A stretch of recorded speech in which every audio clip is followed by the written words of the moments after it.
ലോകം യുദ്ധഭീതിയിലാണ്. ലോകം മൊത്തം ഉറ്റുനോക്കുന്ന കിക്ക് ഓഫിന് 100-ൽ താഴെ ദിവസം മാത്രമാണ് ഇനി ബാക്കിയുള്ളത്. മെസ്സിക്കും റൊണാൾഡോയ്ക്കും നെയ്മറിനുമൊക്കെ ഇനിയൊരു അംഗത്തിനു കൂടെ ബാല്യമുണ്ടോ എന്നത് സംശയമാണ്. ലോകം മൊത്തം ഒരു തുകൽ പന്തിലേക്ക് ചുരുങ്ങാൻ നാളുകൾ ഏറെയില്ല. യുദ്ധത്തിന്റെ കാർമേഘങ്ങൾ അന്തരീക്ഷത്തിൽ ആശങ്ക പരത്തുന്നുണ്ട്. യുദ്ധഭീതിയിൽ ആഴ്ന്നിരിക്കുമ്പോൾ രാജ്യങ്ങളെ ഒരു കുടക്കീഴിൽ കൊണ്ടുവരുന്ന ഫുട്ബോൾ ലോകകപ്പിന്റെ ഭാവി എന്താണ്? കിക്ക് ഓഫിന് 90 ദിവസം മാത്രം ബാക്കി നിൽക്കെ ഫുട്ബോൾ ലോകം ആശങ്കയിലാണ്. വർത്തമാനകാല സാഹചര്യം മറ്റെല്ലാ മേഖലകളെയും ബാധിച്ചതുപോലെ ഫുട്ബോൾ മാമാങ്കത്തിനും നിറം കെടുത്തുന്നുണ്ട്. ജൂൺ 11 മുതൽ ജൂലൈ 19 വരെയാണ് അമേരിക്ക, മെക്സിക്കോ, കാനഡ എന്നിവിടങ്ങളിലായി ലോകകപ്പ് നടക്കാനിരിക്കുന്നത്. പശ്ചിമേഷ്യയെ ബാധിച്ച യുദ്ധത്തിൽ പങ്കെടുക്കുകയോ ആക്രമിക്കപ്പെടുകയോ ചെയ്ത 4 രാജ്യങ്ങൾ ലോകകപ്പിൽ കളിക്കാനുള്ളതാണ്. ഇസ്രയേലും അമേരിക്കയും ഇറാനെതിരെ നടത്തുന്ന യുദ്ധത്തെ തുടർന്നുണ്ടായ ആഗോള അസ്വാസ്ഥ്യങ്ങൾക്കിടയിലും 2026 ഫിഫ ലോകകപ്പ് മാറ്റിവെക്കില്ലെന്ന് ഫിഫ ചീഫ് ഓപ്പറേറ്റിംഗ് ഓഫീസർ ഹെയ്മോ ഷിർഗി. ലോകകപ്പ് എന്നത് മാറ്റിവെക്കാൻ കഴിയാത്തത്ര വലിയൊരു കായിക മാമാങ്കമാണെന്നും നിശ്ചയിച്ച ഷെഡ്യൂൾ പ്രകാരം തന്നെ ടൂർണമെന്റ് നടക്കുമെന്നും അദ്ദേഹം വ്യക്തമാക്കിയിരുന്നു.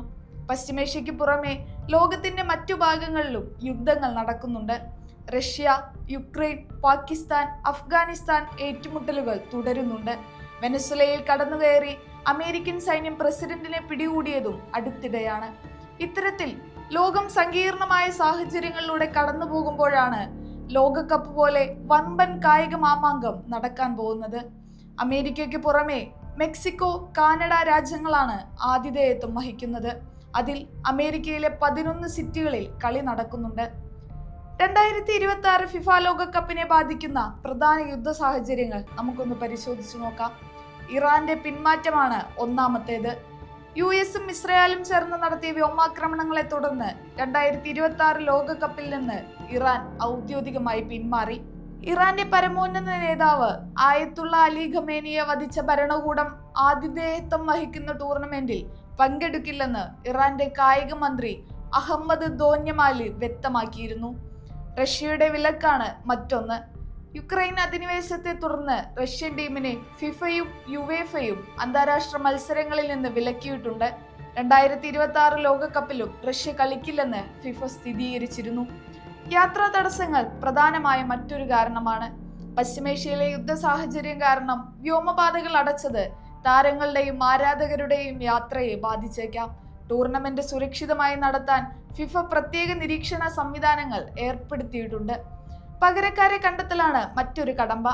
ഇറാൻ പിന്മാറിയ സാഹചര്യത്തിൽ UAE അല്ലെങ്കിൽ ഇറാഖ് പോലുള്ള ടീമുകളെ പകരക്കാരായി ഉൾപ്പെടുത്താൻ ഫിഫ ആലോചിക്കുന്നുണ്ട്.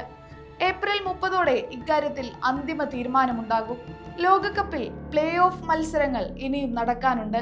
അത്തറിന്റെ മണമുള്ള ഖത്തറിൽ നിന്നും അമേരിക്കൻ മണ്ണിലേക്ക് മോഹക്കപ്പ് പറന്നെത്തുമ്പോൾ മാമാങ്കത്തിന് ദിവസങ്ങൾ എണ്ണി കാത്തിരിക്കുകയാണ് ആരാധകർ.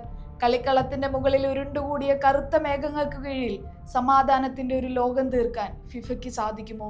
കാത്തിരുന്നു കാണാം.